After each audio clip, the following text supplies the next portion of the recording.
Okay guys, so I've got my equation 1/2 minus 1/6.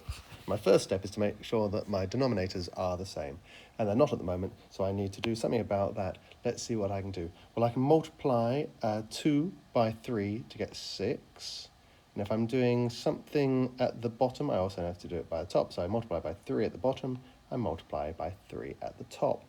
So now what I've got is I've got 3/6 minus 1/6.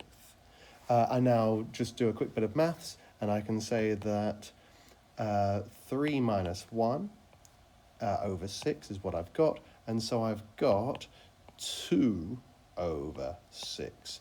My next step, which is actually step number 3, is I've got to, let's go back to yellows, I've got to simplify my equation. And a factor for both of these numbers, for the 2 and for the 6, is the number 2. So I can divide 2 by 2, and I'll get 1. And I can divide 6 by 2, and I'll get 3.